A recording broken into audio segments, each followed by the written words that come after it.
Hello बच्चों, let's read the question. The question says find out which of the following transitions are forbidden by the selection rules. So question में यहाँ पर कुछ transition given है, हमें बताना है कि सिलेक्शन रूल की हेल्प से इसमें कौन सा ट्रांजिशन पॉसिबल नहीं होगा, मतलब जो फॉरबिडन होगा. तो सॉल्व करेंगे इस प्रॉब्लम को. नोट डाउन करेंगे हम पहले अपना की कॉन्सेप्ट. तो लिखते हैं की कॉन्सेप्ट. तो की कॉन्सेप्ट में हमारा यहाँ पर लिखेंगे हम सिलेक्शन रूल को. ठीक है, तो बेसिकली दो टाइप के सिलेक्शन रूल होते हैं, तो इसको देखेंगे वन बाय वन करके. तो जो पहला सिलेक्शन रूल होता है वो हमारा स्पिन रूल होता है. ठीक है, जो स्पिन एंगुलर मोमेंटम को रिप्रेजेंट करता है. इसके अकॉर्डिंग जो स्पिन होना चाहिए ये होना चाहिए हमारा delta S is equal to 0. और जो दूसरा होता है हमारा दैट इज ऑर्बिटल रूल, ये बोलता है कि जो ऑर्बिटल एंगुलर मोमेंटम होता है एल की वैल्यू, ठीक है, वो वैल्यू हमारी +-1 होनी चाहिए. तो इसको हम बोलते हैं ऑर्बिटल रूल. इसके अकॉर्डिंग जो डेल्टा एल है ऑर्बिटल एंगुलर मोमेंटम, इसकी वैल्यू +-1 होनी चाहिए. ठीक है, तो ये दो सिलेक्शन रूल होते हैं. तो आइए हम अपने प्रॉब्लम पर आते हैं और वन बाय वन करके हर एक को चेक करते हैं. तो पहला जो दे रहा है वो दे रहा है कि 2D 3/2 स्टेट से जा रहा है ये कहाँ पर 2P 1/2 स्टेट में. ठीक है, तो इसके लिए हम निकालते हैं एस और एल की वैल्यूज को. तो पहले हम इसका जनरल टर्म देख लें. तो जो भी कोई स्टेट होता है हम उसको रिप्रेजेंट करते हैं 2s+1 LJ से. ठीक है, तो जो हमारा ये D P या फिर F है ये सारा का सारा L की वैल्यू को रिप्रेजेंट करता है. तो यहाँ पर हम इसको L की वैल्यू को ले लेते हैं. S के लिए जो L की वैल्यू होती है 0 होती है.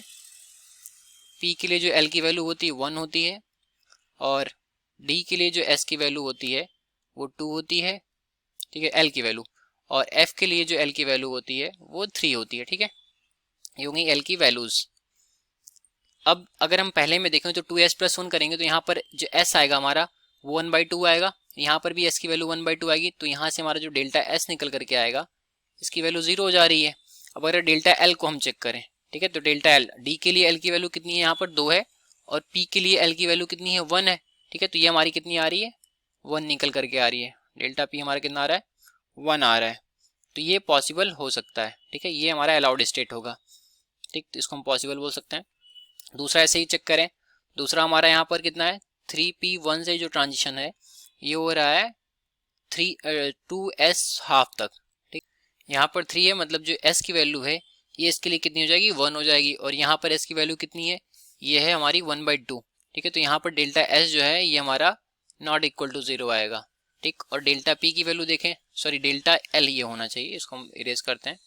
ठीक है, ये हमने बाय मिस्टेक डेल्टा P लिख दिया है, ये L होना चाहिए. तो ये delta L is equal to ये हमारा 1 आ रहा है, +1 में आ रहा था. और यहाँ पर डेल्टा L की वैल्यू अगर देखें तो P के लिए अभी L की वैल्यू हमने देखी कितनी होती है 1 होती है. और S के लिए इसकी वैल्यू कितनी होती है 0 होती है. तो यहाँ पर L तो हमारा आ रहा है, ठीक है, 1 - 0 मतलब ये हमारा +1 तो आ रहा है. बट डेल्टा S की वैल्यू नहीं सेटिस्फाई हो रही है, तो ये हमारा अलाउड नहीं होगा.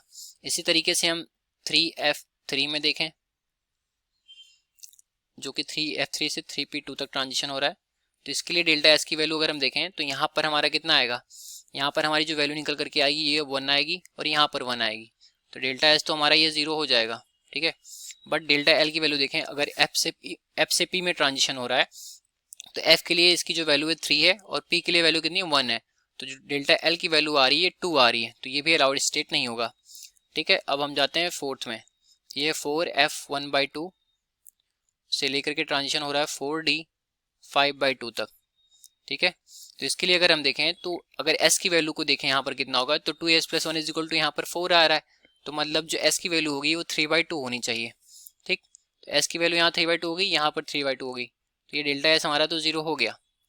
और डेल्टा L की वैल्यू देखें तो डेल्टा L हमारा F से D में ट्रांजिशन हो रहा है, तो 3 to 2 मतलब 3 - 2 दैट इज इक्वल टू +1. ये हमारा अलाउड स्टेट हो गया.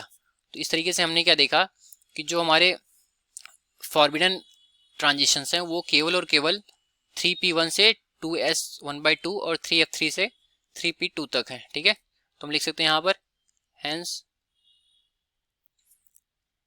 Second and third transition are forbidden. Third transitions are forbidden. ठीक है, तो ये हो गया हमारे इस क्वेश्चन का correct solution. I hope you understood well. Thank you.